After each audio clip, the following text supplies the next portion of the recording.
Breaking news. गन्ना मंत्री ने चीनी मिल का दिया अल्टीमेटम। मंत्री यतीश्वरानंद ने प्रदेश की चीनी मिलों को अल्टीमेटम दिया है। गन्ना विकास मंत्री चीनी मिलों को अल्टीमेटम देते हुए कहा कि जब तक किसानों की पेराई खत्म नहीं हो जाती तब तक कोई भी मिल बंद नहीं होगी। उन्होंने कहा कि अगर गन्ना किसानों की समय समय पर समस्या दूर नहीं करी गई या फिर अन्य प्रकार की समस्याएं किसानों के सामने आए तो चीनी मिलों पर कार्यवाही की जाएगी। चीनी मिलों पर सख्त कार्यवाही की चेतावनी। स्वामी यतीश्वरानंद खुले आम पर चीनी मिलों को चेतावनी दी। उन्होंने आगे कहा कि अगर किसानों के साथ में धोखाधड़ी या फिर उनकी समस्या का निदान नहीं किया जाता तो चीनी मिलों पर सख्त कार्यवाही की जाएगी। उन्होंने कहा कि किसानों की फसल जब तक पेराई पूर्ण नहीं की जाती तब तक चीनी मिलों को बंद नहीं किया जाएगा। सरकार की कोशिश रहेगी कि किसानों के प्रति सजग रहें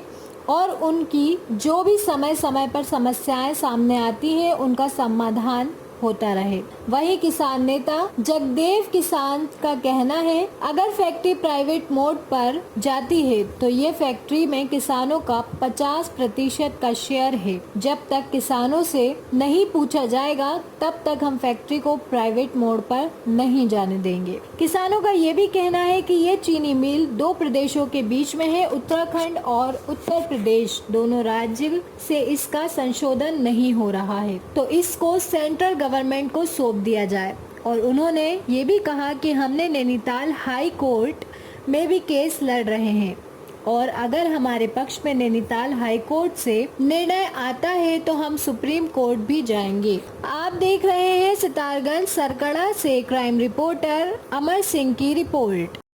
तैयार हो रहे हैं, अगर पीपी मोड पर ही ये कंपनी फैक्ट्री चलाई जाती है तो इसमें आपका क्या एक्शन होगा? पीपी बोर्ड पे ना दी जाए इसलिए हम उच्च न्यायालय नैनीताल में हमने रिट डाल रखी और ये हमारी चीनी मिल है 3 जिलों की मिली हुई चीनी मिल है। इसके लिए कोऑपरेटिव एक्ट के अंदर एक संविधान में संशोधन हो चुका है। ये मल्टी स्टेट कोऑपरेटिव है, इसको कोई अधिकार नहीं उत्तराखंड सरकार इसको अकेला फैसला ले।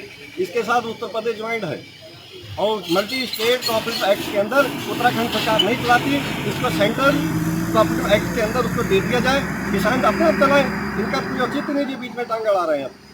जब नहीं चला सकते छोड़ दें, परंतु मल्टी स्टेट कोऑपरेटिव एक्ट के तहत ये हमारी चीनी हमें दी जाए। और यदि ये नहीं मानेंगे, यहाँ उच्च न्यायालय में हमने हाई कोर्ट में लड़ी रहे, यहाँ से आगे बढ़ के हम सुप्रीम कोर्ट में चले जाएंगे। इसको किसी भी हालत के अंदर इस सरकार के हवाले नहीं होने देंगे, किसी भी हालत के अंदर पीपी मोड़ के पर नहीं देंगे बनियों को। हम किसी भी हाउस से दे देंगे, ये इसको दे देंगे, कल किसा को दे देंगे, फिर बादपुर को दे देंगे, फिर नदही को दे देंगे, फिर और चीनी मिल कॉर्पोरेट सेक्टर को तो दे देंगे, जो सरासर गैर कानूनी है।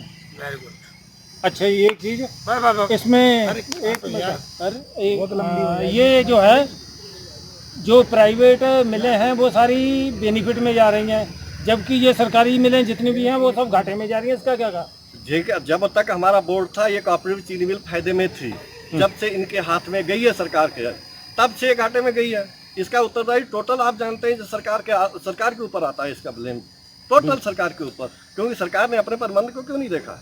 हाँ, जब हम ये बोर्ड वाले ईमानदारी से चला के इसको घाटे में नहीं रहने देते तो भाई इनके जब हाथ में आया तो इन्होंने क्यों ऐसे की, और जब फिर भी घाटे में गई तो दोबारा फिर हमारा बोर्ड क्यों नहीं बनने दिया, हमारा चुनाव कराते बोर्ड के हवाले कर देते। हमारे क्षेत्र के विधायक श्री बहुगुणा जी ने और हमारे खटीमा के विधायक जी का लगातार प्रयास था कि सितारगंज शुगर मिल को चलाया जाए। सरकार ने निर्णय लिया माननीय तीरथ सिंह रावत जी ने कि हम पीपी मोड पर सितारगंज शुगर मिल चलाएंगे और आने वाले 30 तारीख को इसमें टेंडर डालेंगे। उसमें जितनी भी पार्टी आएगी, जो भी उसमें टेंडर डालने में सफल होगा, जो भी ज़्यादा रेट पर टेंडर डालेगा, ये सितारगंज शुगर मिल को चलाएगा। और मैं समझता हूँ इस शुगर मिल के चलने से खटीमा नानक मत्ता हमारा सितारगंज लाखों किसानों को इसका लाभ मिलेगा। और ये बात फिर मैं कहना चाहता हूँ कि सरकार ने शुगर मिल को चलाने का निर्णय ले लिया और हमारे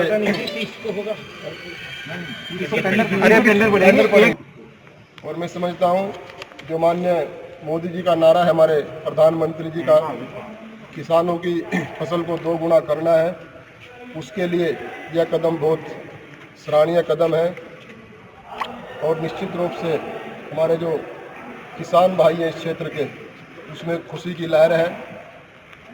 जहाँ भी हम जा रहे हैं, जिसको पता चल रहा है कि सरकार सितारगंज शुगर मिल को चला रही है, सब माननीय सरकार को और माननीय मुख्यमंत्री जी का, हमारे सांसद माननीय अजय भट्ट जी का, भाई सौरभ जी का, धामी जी का, सब लोग बड़ा धन्यवाद कर रहे हैं। सब में खुशी की लहर है।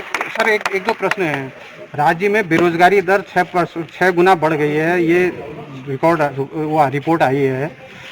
जैसे आप जो है 2017 में सत्ता में आए थे, 2016 से राज्य में उत्तराखंड पीसीएस की परीक्षा तक नहीं कराई गई, 5 साल हो गए हैं। और दूसरा जो है, जिले में तमाम पोस्टें खाली पड़ी हैं। तहसीलदार जिले में हमारे उधम सिंह नगर में 9 तहसीलों में सिर्फ 2 तहसीलों में तहसीलदार है, बकाया सारे पद खाली पड़े हैं, जिससे विकास कार्य, दुनियादारी दूसरे सब रुके हुए हैं। तो उत्तराखंड सरकार पीसीएस की परीक्षा जैसे परीक्षाएं क्यों नहीं करा रही? वास्तव में ये समस्या है।